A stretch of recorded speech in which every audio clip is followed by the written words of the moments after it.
दोस्तों, ताजमहल को दुनिया के 7 अजूबों में शामिल किया गया है। इसको मुगल बादशाह शाहजहां ने अपनी बेगम मुमताज महल की मृत्यु के बाद बनवाया था। इसको दुनिया भर में आज प्रेम की अद्भुत मिसाल के तौर पर देखा जाता है। ताजमहल को लेकर इस प्रकार की बातें तो सभी जानते हैं, लेकिन आज आपको इसको लेकर कुछ ऐसी बातें बताने जा रहे हैं जिससे शायद आप अनजान हैं या इनको बहुत कम लोग ही जानते हैं। तो दोस्तों, आइए जानते हैं ताजमहल के बारे में कुछ अनसुनी बातें। अगर दोस्तों आप इतिहास के बारे में इसी तरह के और भी वीडियो पाना चाहते हैं तो प्लीज़ आप हमारे वीडियो को लाइक और चैनल को सब्सक्राइब करें, और हाँ, बेल आइकन को प्रेस करना बिल्कुल भी ना भूलें ताकि हमारी वीडियो आप तक सबसे पहले पहुंच सके। तो हेलो दोस्तों, आप सभी का स्वागत है आपके अपने YouTube channel the history of India में। दोस्तों, जैसे आप ताजमहल के अंदर प्रवेश करते हैं तो उसके प्रवेश द्वार पर कुछ कुरान की आयतें उकेरी गई हैं जो आत्मा को परमात्मा से जोड़ के रखती हैं। हे आत्मा, तू ईश्वर के पास विश्राम कर, ईश्वर के पास शांति के साथ रहे तथा उसकी पूर्ण शांति तुझ पर बरसे। दोस्तों, कहा जाता है कि ताजमहल एक ऐसी लकड़ी पर बना हुआ है जिसे मजबूत बनाए रखने के लिए गीलेपन की जरूरत होती है। अगर ताजमहल के बगल में यमुना नदी नहीं बह रही होती तो ये लकड़ी मजबूत नहीं रहती। ताजमहल के चारों ओर के मीनार एक दूसरे की ओर झुके हुए हैं। ऐसा इसलिए है ताकि भूकंप या बिजली के गिरने की हालत में मीनार को गुम्मद पर गिरने से बचाया जा सके। मध्य प्रदेश में होता ताजमहल। सुनने में आपको ये अजीब लगे, लेकिन ताजमहल आगरा में नहीं बनाया जाना था। इसे पहले बुरहानपुर में बनाना था, जहां मुमताज की मृत्यु हो गई थी।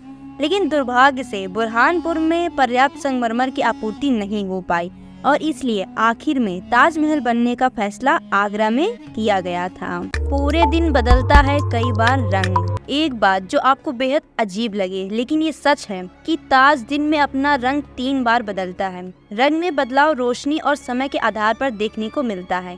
ताजमहल सुबह के वक्त गुलाबी और शाम के समय दुधिया सफेद और चांदनी में सुनहरा दिखाई देता है। अगर आप एक से ज्यादा बार अलग अलग समय पर ताजमहल देखने गए हैं तो आपने इस बात पर गौर जरूर किया होगा कि ताजमहल का रंग दिन के समय कुछ और रात के समय कुछ और होता है। मजदूरों के नहीं कटे थे हाथ।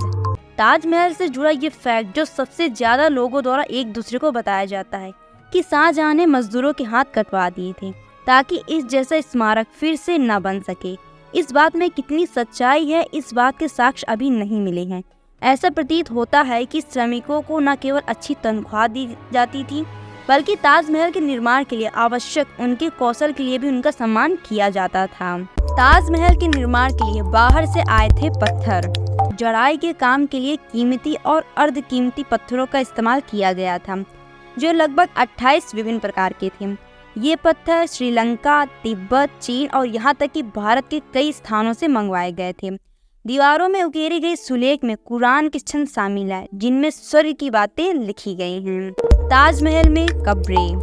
ताजमहल के केंद्र में शाहजहां और मुमताज महल दोनों की कब्रें हैं। ये कब्रें खाली स्मारक मकबरे हैं और दोनों के नीचे एक कक्ष में अचिन्हित कब्रों में दफनाया गया, क्योंकि इस्लाम में कब्रों की सजावट मना होती थी।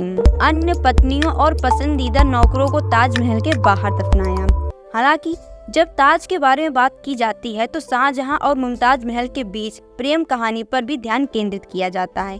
आपको बता दें, ताज के बाहर कई मकबरे हैं, लेकिन उसी परिसर में जहां शाहजहां की अन्य पत्नियां और पसंदीदा नौकरों को दफनाया गया था। सफेद के साथ साथ काले संगमरमर का भी होता ताजमहल। ये बात जानकर आपका मजा शायद और बढ़ जाए। आपको बता दें, शाहजहां सफेद संगमरमर के ताजमहल के अलावा काला ताजमहल भी बनवाना चाहता था। शाहजहां ने ताजमहल का कार्य पूरा करने के बाद नदी के उस पार संगमरमर में एक और ताजमहल बनवाने का इरादा बनाया था, लेकिन वो इच्छा शाहजहां की पूरी न हो सकी, क्योंकि उनके बेटे औरंगजेब ने 1658 ईस्वी में उन्हें बंदी बना लिया था। कुतुब मीनार से भी ऊंचा है ताजमहल। अगर आप ये सोचते हैं कि कुतुब मीनार को ताजमहल से ऊंचा माना जाता है तो ये सही नहीं है, क्योंकि ताजमहल 5 फीट के अंतर के साथ कुतुब मीनार से भी लंबा है। दोस्तों, इसलिए ताजमहल देश की गरिमा का प्रतीक है, जो सौंदर्य, इतिहास और संस्कृति का उदाहरण है। इस इमारत के बारे में बहुत से अधिक रोचक तथ्य हैं जो इस इमारत के बारे में हमें और जानने का मौका देते हैं।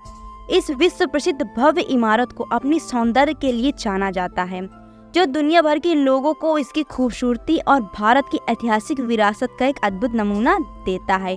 तो दोस्तों, आज की वीडियो मैं यही समाप्त करती हूँ। मैं जल्द हाजिर होंगे फिर इसी तरह के एक नए ऐतिहासिक वीडियो के साथ। अगर दोस्तों आपको मेरी ये वीडियो पसंद आई हो तो प्लीज़ आप हमारी वीडियो को लाइक कीजिए। अगर आपकी भी कुछ राय हो ताजमहल के बारे में तो अपनी राय हमें कमेंट सेक्शन में लिख के ज़रूर बताइएगा। तो दोस्तों, तब तक के लिए दीजिए हमें इजाज़त। शुक्रिया।